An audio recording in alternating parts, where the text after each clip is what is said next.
అందుకే 100 నియోజకవర్గాల్లో young India integrated schools పెట్టడమే కాదు 20,000 కోట్ల రూపాయలు పాఠశాలల నిర్మాణానికి ఖర్చు పెడుతున్నాం. డైట్ ఛార్జెస్ 40% పెంచినాం. కాస్మెటిక్ ఛార్జెస్ 200% పెంచినాం. రాబోయే రోజుల్లో అడ్వాన్స్డ్ టెక్నాలజీ సెంటర్లలో సాంకేతిక నైపుణ్యం నేర్పి మన పిల్లలకు ఉద్యోగ ఉపాధి అవకాశాలు కల్పిస్తాం. ఇవాళ సింగపూర్, సౌత్ కొరియా, జపాన్లలో అవకాశాలు ఇప్పటి వరకు ఖమ్మం జిల్లా నుంచి కానీ ఇతర జిల్లాల నుంచి ఈరోజు అమెరికాకు పోతున్నారు ఇంజనీర్లు చదివి. మరి అందరు ఇంజనీరింగ్ చదువుకోలేరు కదా. కొంతమంది ఐటీఐలు చదువుతారు, కొంతమంది పాలిటెక్నిక్ చదువుతారు, కొంతమంది డిగ్రీ చదువుతారు. మరి వాళ్ళకు ఉద్యోగాలు ఎట్లా? అందుకే ఈనాడు అడ్వాన్స్ టెక్నాలజీ సెంటర్లు ప్రారంభించడం. ప్రతి నియోజకవర్గానికి ఒకటి ఇచ్చే బాధ్యత నాది. వేలాది మంది విద్యార్థులు అందులో చదువుకోండి. మీకు సింగపూర్లో, సౌత్ కొరియాలో, జపాన్లో మీకు ఉద్యోగాలు ఇప్పించి మన బతుకుల్లో వెలుగులు తీసుకొచ్చే బాధ్యత నాది. అందుకే ఇక్కడ ఉన్న యువకులకు, వేదిక మీద ఉన్న నాయకత్వానికి నేను సూచన చేస్తున్నా. పేదల బతుకులు బాగుపడాలంటే పేదవాడు చదువుకోవాలి. విద్య ఒక్కటే మన బతుకులను మారుస్తుంది. మనం చదువుకుంటే బాగుపడతాం. ఒకప్పుడు ఆయన గొర్రెలు పెంచుకోండి, బర్రెలు పెంచుకోండి, చేపలు పట్టుకోండి, చెప్పులు కుట్టుకోండి అన్నాడు. మన పిల్లలేమో గొర్రెల్ని పెంచాలంట, బర్రెల్ని గాయాలంట, చేపలు పట్టుకోవాలంట, చెప్పులు కుట్టాలంట. వాళ్ళ పిల్లలు మాత్రం రాజ్యాలు ఏరుకుంటారంట, రాజులు అవుతారంట, రాష్ట్రాలను దోసుకుంటారంట. అందుకే ఇవాళ పేదవాడు పరిపాలన చెయ్యాలి.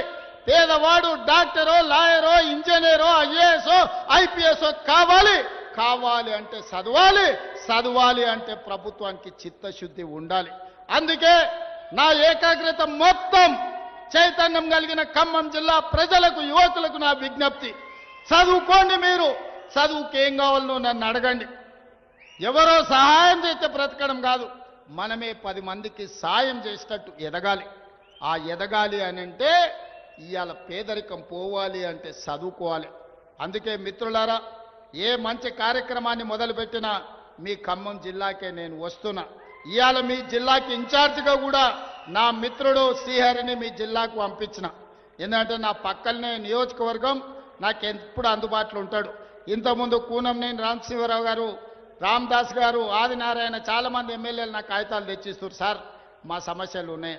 నేను ఎమ్మెల్యేలకు, ఎంపీలకు సూచన, మంత్రి గారు రాబోయే 10 రోజుల్లో నియోజకవర్గాల వారిగా ఈ ఎమ్మెల్యేలను, ఎంపీలను పిలిచి మీ నియోజకవర్గాలలో పరిష్కరించాల్సిన సమస్యలు ఏమున్నాయో మీతోని కూర్చొని చర్చిస్తాడు. ప్రతిపాదనలు తెస్తాడు.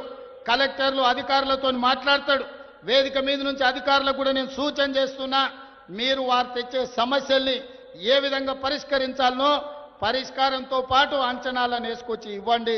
ఖమ్మం జిల్లాను అభివృద్ధి చేసే బాధ్యత ఈ ప్రభుత్వం తీసుకుంటుంది. ఈ జిల్లాలో 3 మంత్రులు ఇచ్చినాం. మీ ఖమ్మం జిల్లా కీలకమైన జిల్లా, సమయస్ఫూర్తి ఉన్న జిల్లా. ఆర్థిక శాఖ మీ దగ్గరనే ఉంది, వ్యవసాయ శాఖ మీ దగ్గరనే ఉంది, రెవెన్యూ శాఖ మీ దగ్గరనే ఉంది, హౌసింగ్ శాఖ మీ దగ్గరనే ఉంది, విద్యుత్ శాఖ మీ దగ్గరనే ఉంది. ఉన్నదంతా మీ దగ్గరనే ఉంది. ఏదైనా ఖమ్మం వాళ్ళని అడిగి తీసుకునే బాధ్యత నా మీద ఉన్నది. కాబట్టి ఖమ్మం జిల్లా ప్రాధాన్యత ఎప్పటికీ తగ్గదు.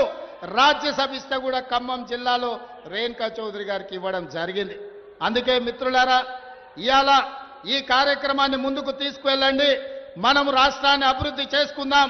చివరిగా ఒక్క మాట, 2014 నుంచి 2024 వరకు 10 సంవత్సరాలు కాంగ్రెస్ పార్టీ అధికారంలో ఉంటే సంవత్సరానికి 2.5 లక్షలు, 2004 నుంచి 2014 వరకు ఎట్లయితే 25 లక్షల ఇండ్లు ప్రతి సంవత్సరం 2.5 లక్షల ఇండ్లు కట్టినరో, 14 నుంచి ఒకవేళ 24 వరకు ఇందిరమ్మ రాజ్యమే ఉండుంటే పేదోళ్ళకి 25 లక్షల ఇండ్లు వచ్చుండేవి. మరి 10 ఏళ్ళు మనకు అన్యాయం జరిగింది. రాబోయే 10 ఏళ్ళు ఇందిరమ్మ రాజ్యం ఉండాలి. పేదవాడికి, ప్రతి వాడికి ఇల్లు రావాలి.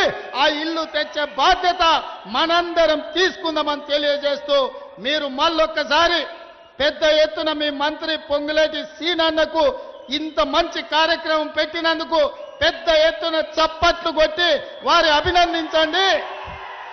వారు కోరుకునేది మీరు గప్పే దుప్పట్లు, మీరు కొట్టే చప్పట్లే వారికి ఆనందాన్ని ఇస్తాయి. చప్పట్లు మళ్ళొక్కసారి గట్టిగా కొట్టాల్సిందిగా కోరుకుంటూ మీ అందరి దగ్గర సెలవు తీసుకుంటున్నా.